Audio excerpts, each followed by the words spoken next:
Shalom. Foremost, I want to start out by giving all praise to Yahweh Bashim Yahshua Bashim Rakakadash. Give honors to the elders and apostles for the edification and knowledge. The Wadi Yahweh Bashim Yahshua for putting the spirit of the elders and apostles so they can be edified in truth and spirit of Yahweh Bashim Yahshua. Call Holy Yahweh Bashim Yahshua Bashim Rakakadash. Give all praise to Yahweh Bashim Yahshua Bashim Rakakadash. Job 15:31. Let not him that is deceived trust in vanity. So one who's deceived trust in vanity.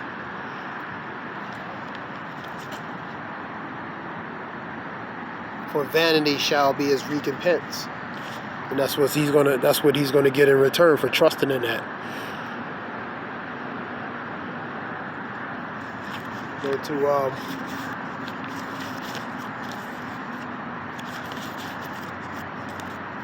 good example of that, trusting in the ways of this world, man.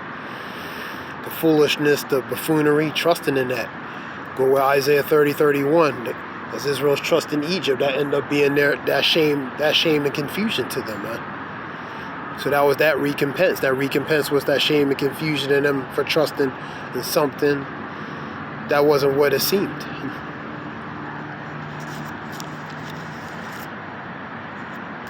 Jeremiah 37:9. This is Jeremiah 37:9.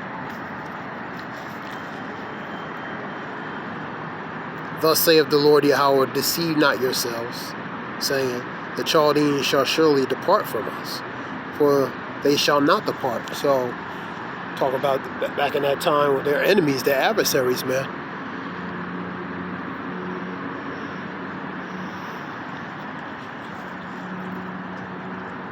Modern day Chaldeans would be here, man.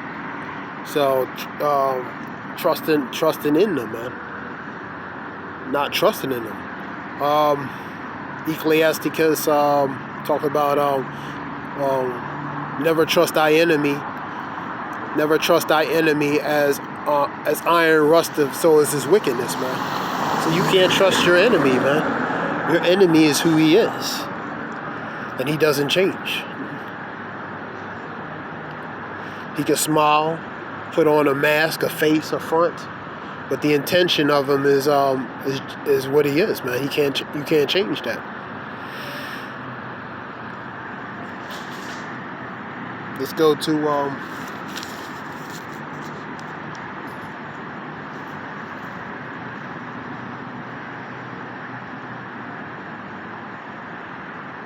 gonna go to Obadiah real quick. Let me go to Obadiah. This is Obadiah.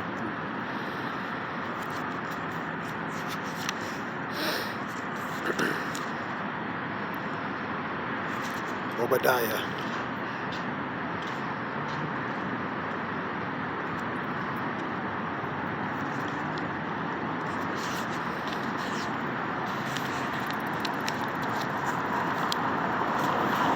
Obadiah 1:3. The pride of thine heart have deceived thee. So that pride, man.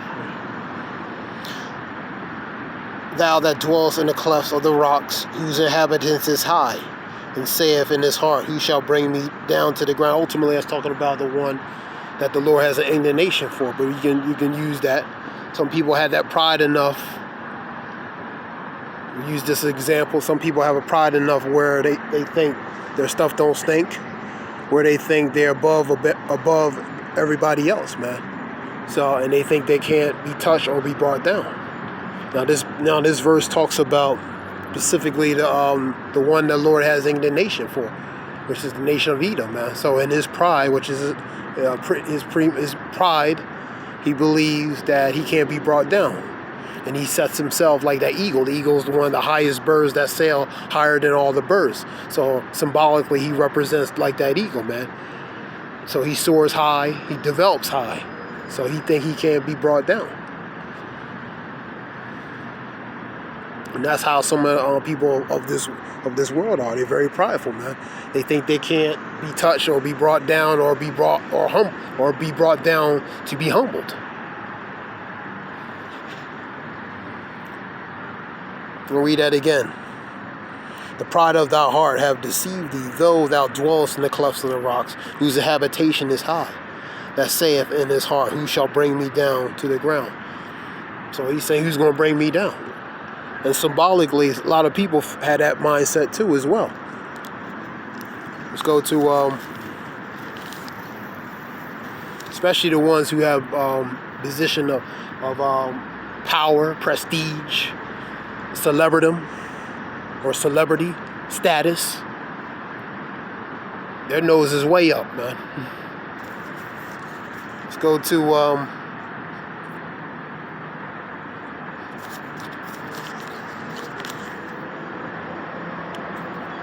Galatians 6 and 7. Galatians 6 and 7.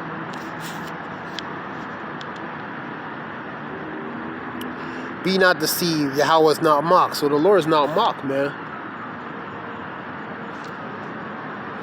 For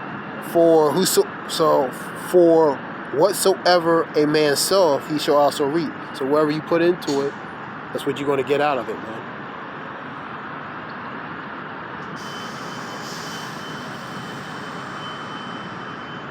Wherever you put out or even dish out, it's going to come back to you,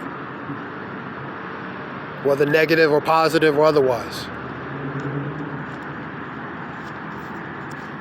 Let's go to 1 Peter 4 and 17.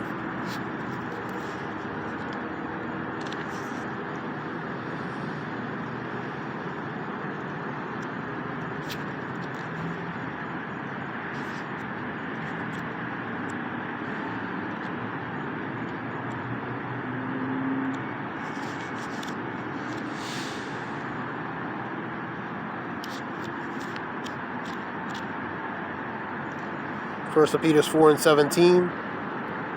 For the time is come that the judgment must begin at the house of Yahweh. That relates to the Israelites, man. And that's what's happening. Prejudgment is being set up on the house of Israel, especially the 2/3, man.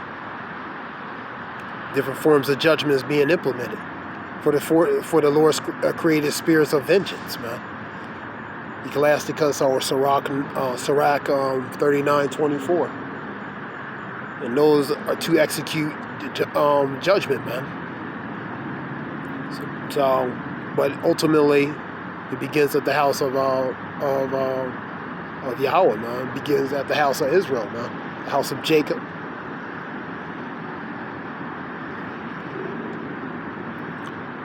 For the time has come that judgment must begin at the house of Yahweh, and it first begin at us. What shall the end of them that obey not the gospel of Yahweh? That relates to the other nations who it doesn't really pertain to. But the judgment begins to the house of the Lord, man. Because that's who the Lord had chosen to be his people. Deuteronomy 7 and 6. Deuteronomy 14 and 2. That special peculiar people among all other nations had he chosen, man. So judgment begins with them. Go to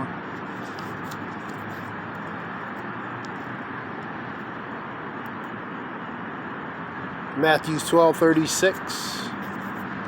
Matthew 12:36 and 37.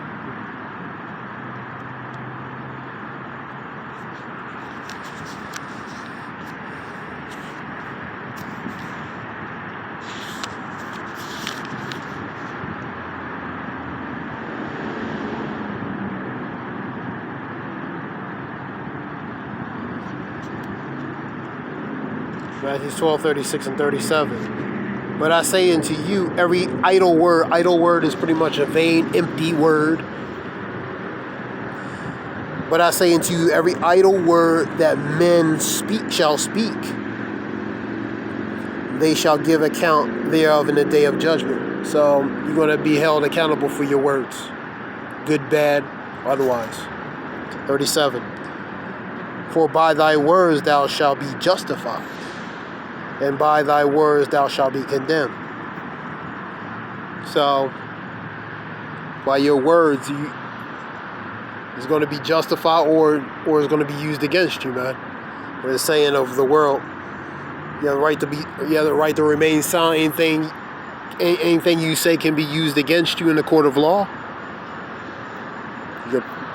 So your words, whatever you say, good and bad, can be used against you, man. In the day of judgment, it can be a plus for you or a negative. But the point is, we all be held accountable for our words, man. And we all will be held accountable and have to answer.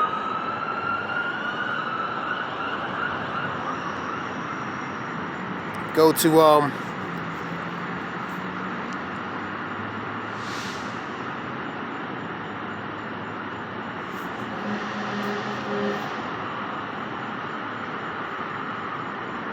I'm going to Micah 2:10.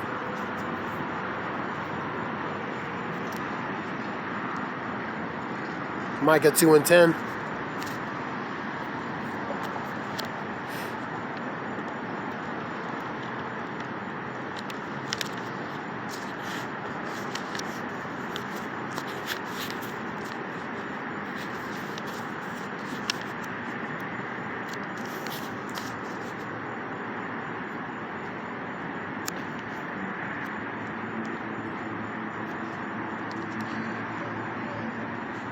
Micah 2:10.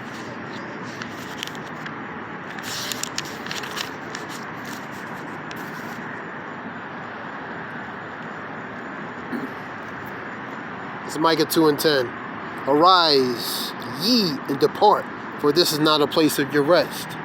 It's not a place of your rest, relating to the Israelites, man, especially so-called blacks, Hispanic, Native Americans, man. It's a place to reflect relating to being punished for your transgressions against the Lord, man. This is not a place of your rest. And ultimately, because judgment is going to be set here, so you need to be separate. Start to be separate spiritually, and overall become separate. Read that again. Arise ye and depart, for this is not your rest, because it is polluted. It's polluted with wickedness.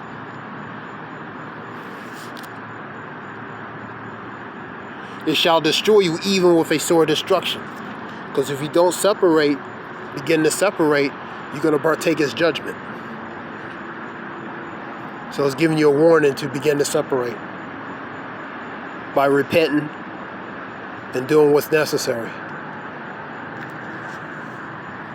And I'm specifically speaking to the so-called blacks, Hispanic, Native Americans, specifically them, because that's really who the Bible is pertaining to.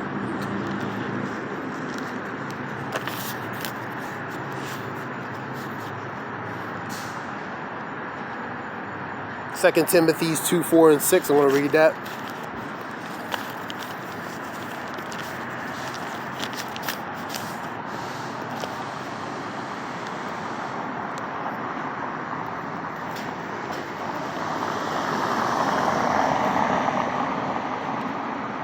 Second Timothy 2:4-6.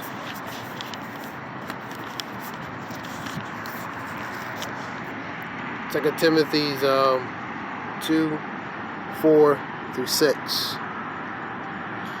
No man that warreth entangle himself with the affairs of this life. So don't be entangled with the affairs or trapped or snared with the entanglements of this world, man.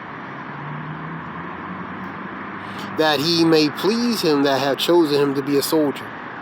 Pretty much being called or chosen. Chosen is elect. Like the elect, chosen. Chosen be called. For many are called, but few are chosen.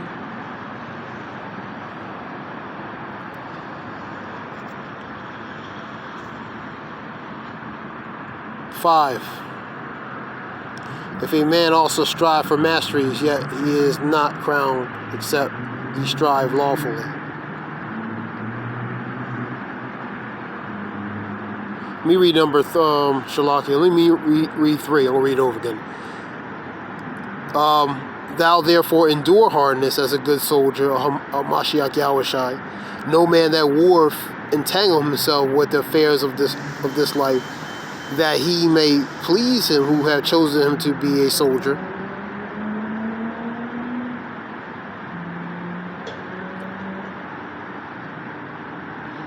If a man And if a man also strive for the masteries, yet is he not crowned, except he strive lawfully.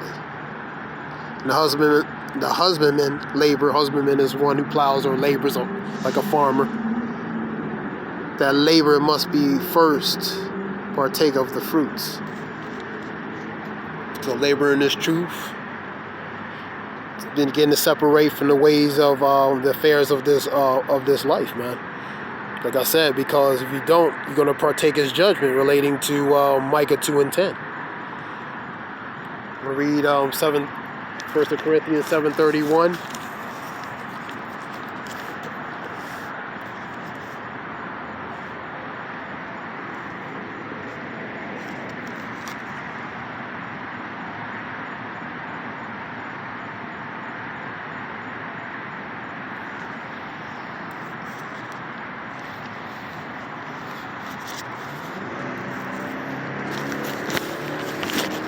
Corinthians 7:31.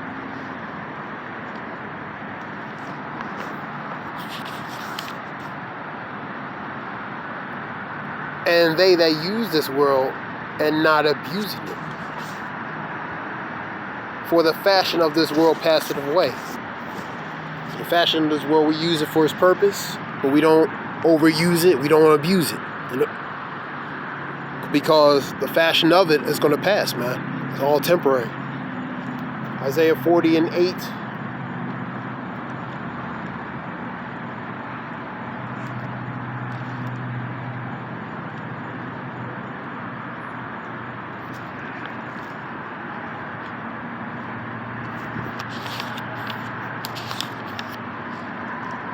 The grass withereth, the flowers fadeth, but the word of Yahweh shall stand forever. So everything else will eventually fade away, and it's just temporary. That's like the ways of this world, man. It's temporary, so you have to begin to separate.